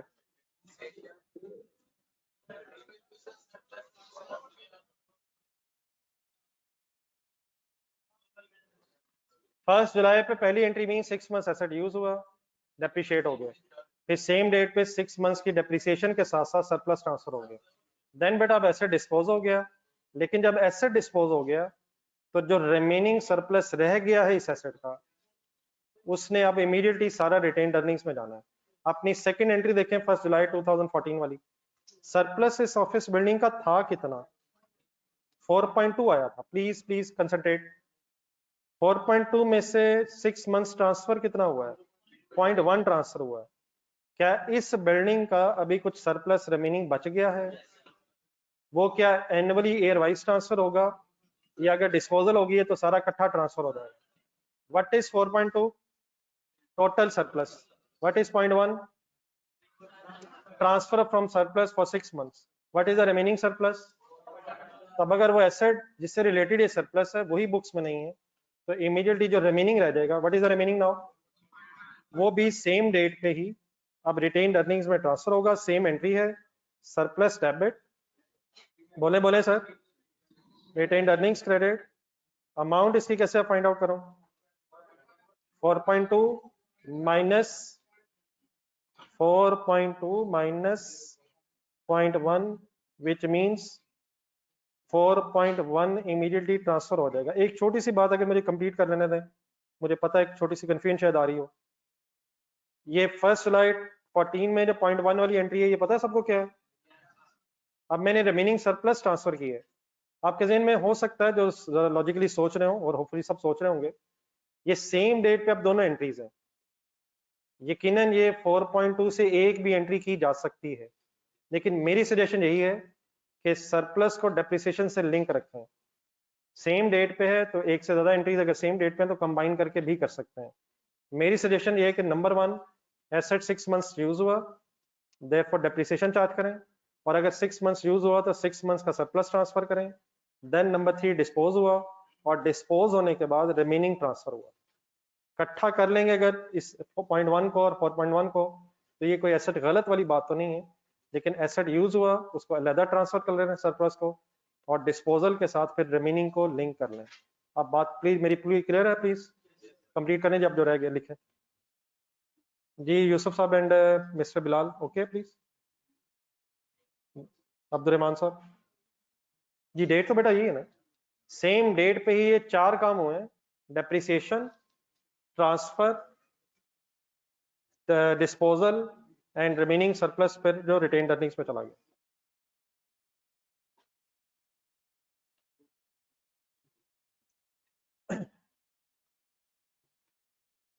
जी everything is okay please now. लेकिन यहां तक बेटा अभी क्या हो गया है, लेकिन अभी क्या रहता है? देखिए बेटा, एक मेरा ख्याल है दोबारा एक छोटी सी चीज और है यार। सर अब ये तो कंफर्म है पिछले दिनों में जितनी भी आपने मेरे साथ तकरीबन क्लासेस ली हैं कि टाइम मैंने पूरा करना ही है, ये तो अब आपको पता चल ही गया हुआ है। तो इसलिए फजूल में मेरा ख्याल हम रोज 10-15 मिनट एंड में बहस कर रहे होते हैं, आप तकरीबन पैक करके जहनी तौर पे उठे होते हैं, मैं आपको बार बार बैठा रहा होता हूँ, मेरा ख्याल ये टाइम वेस्टिंग है। अभी भी 2 मिनट मेरे सामने है, जान मैंने छोड़नी नहीं है, तो बेस्ट ये है सही तरह पढ़ के जाया जाए। ये मैंने आज के लिए कहा है या इंशाल्लाह लॉन्ग टर्म कहा है? इसका कोई इंशाल्लाह चांस नहीं है कि आपका 1 मिनट भी मेरी तरफ से वेस्ट हो, तो इस चीज को तो ध्यान से निकाल दें। तो बेहतर क्या है, प्लीज सवाल की तरफ गौर से देखें। क्या हो गया है 1 जुलाई पे, लेकिन अभी क्या रहता है? डिस्पोजल की बहस अब खत्म हो गई है, लेकिन क्या सारी बिल्डिंग्स खत्म हो गई हैं? जो रिमेनिंग बिल्डिंग्स हैं उनकी डेप्रिसिएशन आनी है, और उनका सरप्लस भी पूरे साल ही का ट्रांसफर होना है। अब डेट कौन सी आप लिखेंगे? 31 दिसंबर डेट लिखें।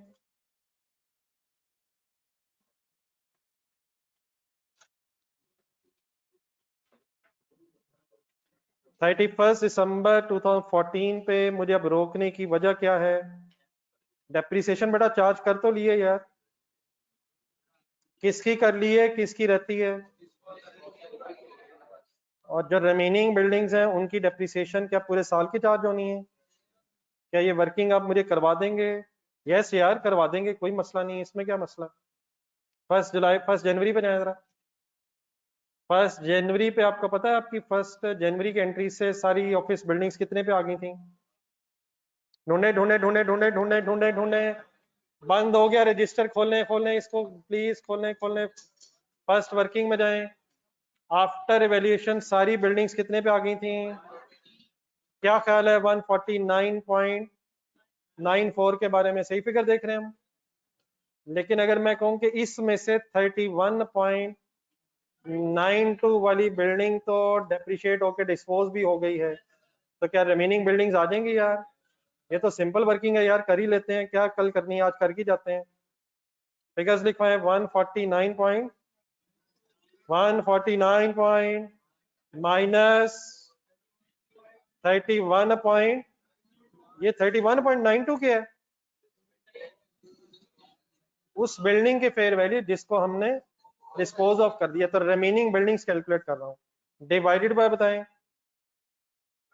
डिवाइडेड बाय 21 मल्टीप्लाइड बाय 6/12, 9/12 करने की जरूरत नहीं, पूरे साल की डेप्रिसिएशन बताएं 5.62। ये क्लियर है प्लीज?